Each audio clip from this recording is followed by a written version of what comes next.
Welcome to the Deep Dive. Today we are looking up, way up, figuring out what's happening in the sky this June. That's right. We'll cover the view from here on Earth and also take a wider look at how seasons even work on other planets. Okay, and where are we getting our info for this? We've pulled notes from NASA Science, there's an article from Island Free Press, and also a sky guide from WTOP News. Gotcha. And the mission, as always, is to dig through these, find the really fascinating bits, the actionable stuff, so you know exactly what's going on above you this month. Perfect. So let's start close to home. Earth sky in June. What are the easy things to spot? Okay, first up, Venus. Still absolutely brilliant. Look east before dawn. It's that morning star, super bright. Still? Hasn't it been there a while? It has, yeah. The sources do mention it's dimming, just a tiny bit as it gets farther from Earth in its orbit, but still really prominent. Okay. And June's good for stars too, right? I saw Vega mentioned. Definitely. Vega's a beauty. Bright blue-white star. Look northeast after dark. It's easy to find. It's actually the fifth brightest star in the whole night sky. Fifth brightest. Wow. What about Arcturus? We talked about that one before. Right. Arcturus is even brighter, number 4. It's blazing pretty much high overhead in June. Ah. And it's cool because you can see Arcturus high up, Vega in the northeast, and really notice the color difference. Arcturus is more orangey, Vega blue-white. Stars aren't just white dots, you know? I like that, seeing the actual colors. Vega's part of that pattern too, isn't it? The summer triangle, exactly. Yeah. Vega, Altair, and Deneb. 3 bright stars making that triangle shape. Once you spot it, you'll recognize it every summer. Right, right. And summer skies means Milky Way time for those of us in the Northern Hemisphere. Yes, absolutely. Assuming you can get to a dark sky spot away from city lights, early June, it starts rising around midnight in the southeast, climbs higher through the night. And it gets more impressive later in the month. Oh, yeah, much more.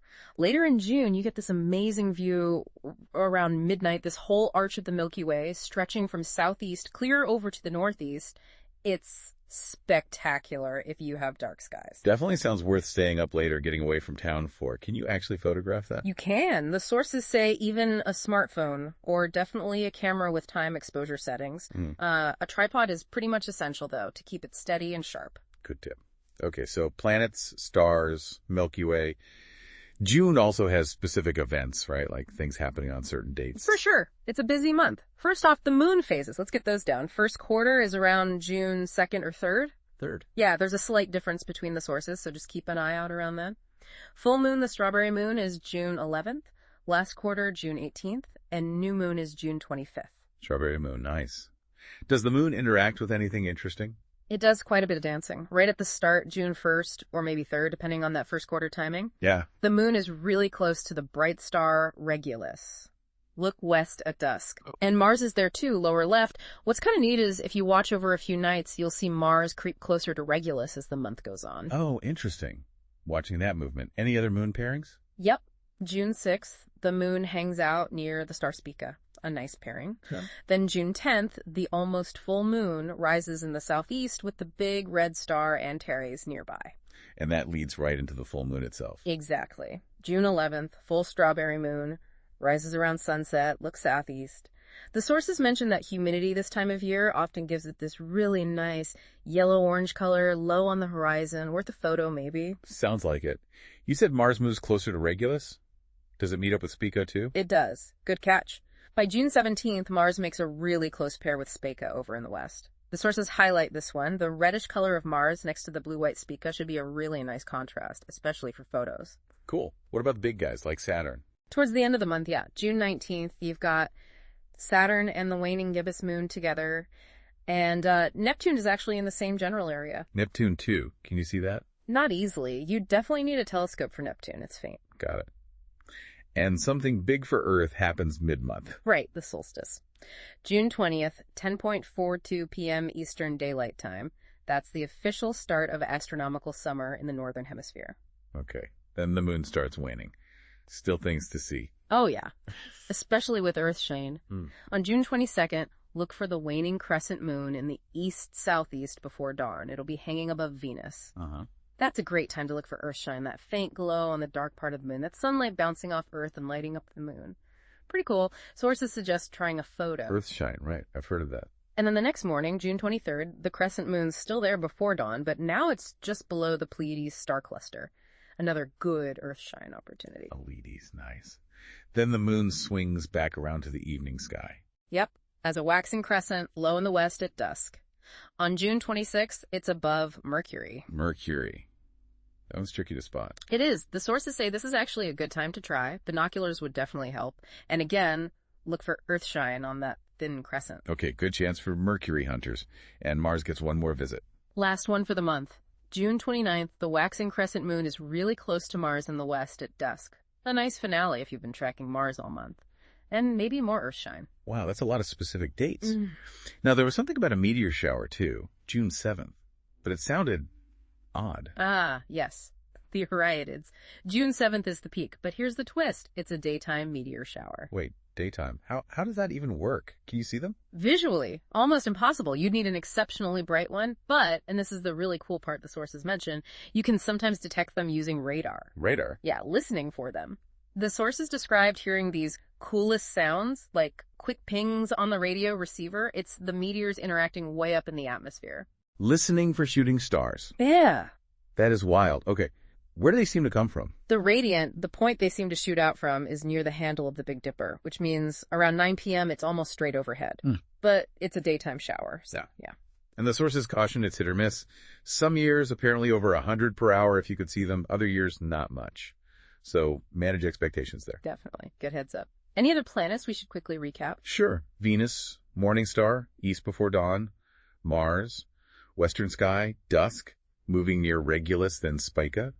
Mercury, low west, dusk, best around the 26th. Jupiter, pretty much lost in the sun's glare this month. Okay. Saturn, visible later in the night, rising around midnight in the east. And the sources say a telescope view is great. Now the rings look like a thin line after that recent crossing event. Ah, the ring plane crossing. Exactly. Yeah. Uranus is also emerging in the eastern morning sky. Neptune, near Saturn, needs a telescope. And Pluto.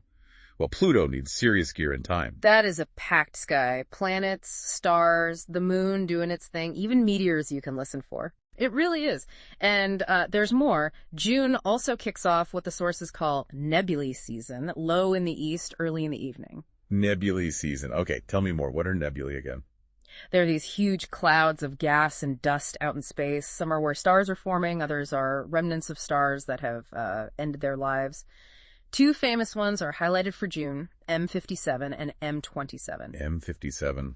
That sounds familiar. The Ring Nebula. That's the one. It's famous, but the sources say it's kind of small visually. You'll need a telescope or maybe really good binoculars on a dark night. Okay. They guide you to find it using Vega, that bright star we mentioned. M57 is about 6 degrees below Vega and sort of 3 degrees south. And it has a bit of history. It does. Found back in 1779 independently by two astronomers, Darquier de Pellepoix and Charles Messier, just days apart.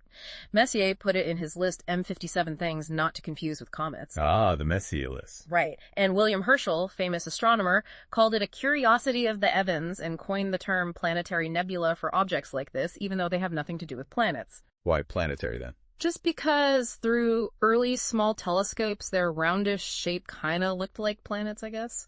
But yeah, it's a giant gas cloud about 1,400 light years away. Really deep space. Wow. And the other one, M27.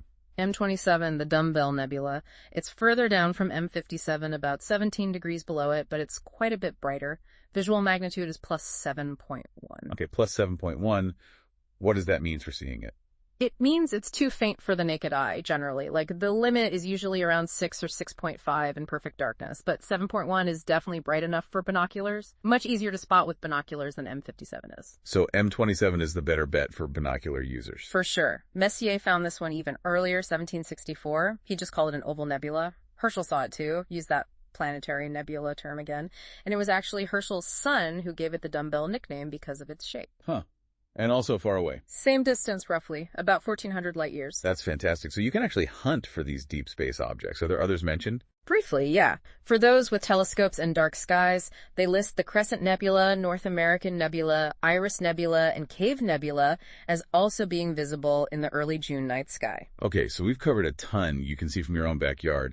But the sources also do this really cool shift, talking about seasons elsewhere. Yeah, this part really makes you think. We're so used to our seasons, right? Yeah. 4 seasons, roughly 3 months each, because Earth's tilted about 23 degrees on its axis. Right. But what about other planets? Different tilts, hugely different orbits. How do seasons work there? Let's start with Mars, our neighbor. It's supposed to be similar in some ways. It is, yeah. Its tilt is almost identical to ours, about 25 degrees. That's really close. Okay. But its year is way longer. 687 Earth days, almost 2 Earth years, because it's farther from the sun, about 142 million miles on average. So, double the year length. If Yeah. it's June 2025 here, what season is it on Mars? The sources say it's currently late autumn on Mars. Great autumn. So, like Martian Thanksgiving time, crisp air. Huh. Well, maybe hold off on the outdoor feast. The sources quickly remind us Mars has a super thin atmosphere. It's definitely not sweater weather. Oh. They actually cite a weather report from Gale Crater from late May 2025. The high temperature was minus 18 degrees Fahrenheit. Minus 18 Fahrenheit What? as the high. Okay, so not Earth autumn at all. Not even close. Same tilt, roughly, but vastly different conditions because of that thin air and distance. Right. Okay, let's go further out. Saturn, similar tilt again, right? Yep, Saturn's tilted about 27 degrees. Again, very Earth-like in that respect. But the orbit, Whoa, yeah, the orbit is huge. 29 Earth years to go around the sun once? 29 years. So a season is 7 years long. A single season on Saturn lasts for 7 Earth years. 7 years. Spring lasts 7 years. That's just hard to wrap your head around. It really is. Obviously, we can't, pack for a Saturnian summer, but we do see effects from Earth. Remember that ring plane crossing back in March 2024? Yeah, where the rings look like they vanished. Exactly. That happens because of Saturn's tilt and its position in that long, long orbit. It's a visual reminder of these huge timescales. Okay. Mind blown already. What about Neptune? Way out there. Even more extreme. Neptune's orbit is nearly 165 Earth years. Whoa. So each season on Neptune lasts over 40 years. 40 years for one season. 40 years. Its tilt is about 29 degrees, so again, similar tilt range to Earth, Mars, Saturn. But that orbit changes everything. Can we even tell if there are seasons way out there? The sun must be so faint. That's exactly the fascinating point the sources bring up. It seems counterintuitive, but yes, scientists have observed seasonal changes on Neptune. Really? How are you using the Hubble Space Telescope? They looked at it between 1996 and 2002. And over those 6 years, they saw the brightness actually increase in Neptune's southern hemisphere. And that means seasons. Scientists interpret that as seasonal change, yeah. Even though the variation in sunlight Neptune gets is incredibly tiny compared to Earth, like 900 times smaller, it's enough to cause changes in its atmosphere over those long timescales. Wow. So even that distant, faint sunlight drives weather patterns and seasons. Yeah. Just stretched out over decades. Exactly. The sources call it remarkable evidence. It shows that Neptune, this cold, distant giant, is still responding to the sun, however weakly. It really underlines how fundamental tilt and orbit are to defining seasons across the entire solar system. That puts our little 3-month seasons in perspective, doesn't it? It really does. From our familiar cycle to 7-year seasons on Saturn to 40-year seasons on Neptune, it's all about tilt, distance, and time. Amazing variety. Okay, let's bring this all back home. We've gone from backyard stargazing to the outer reaches. What's the takeaway for someone listening? Well, we've covered a lot. We dove into what you can actually step outside and see this June, spotting Venus or Mars, finding Vega in the summer triangle, timing things like the strawberry moon or looking for Mars near Spica, maybe even trying for those nebulae with binoculars. Right, the practical sky guide stuff. Exactly. And then we took that journey to Mars, Saturn, Neptune to see how seasons, something we experience so regularly, play out incredibly differently based on those huge orbits and similar tilts. Think freezing autumns on Mars or seasons lasting decades. So it's partly a what to look for guide and partly perspective. I think so, yeah. It gives you concrete things to look for tonight or later this month. But it also gives you this broader context, right? Understanding our little neighborhood in space better, seeing how diverse these worlds are, even when they share some basic physics like axial tilt, it connects your backyard view to the whole solar system. Yeah, that makes sense. It's been a really fascinating deep dive. It has, drawing on NASA, WTOP, Island Free Press, lots of good info packed in there about June's sky and these wild planetary seasons. So maybe a final thought for you listening. As you look up this month, maybe you spot Venus or just see the stars. Think about those vast scales, seasons playing out over decades on Neptune, driven by the same sun that warms us to the much, much fainter out there. It's kind of mind-bending. Absolutely. And hey, if you want to dig even deeper, the sources mention some extra resources. NASA has activities like building a sun track model. You can find custom star charts online. Check out NASA's science calendar or the Planetary Society's event calendar. Lots more out there. The WTOP piece even had an email for sending in space questions. Great stuff. Until next time, keep looking up.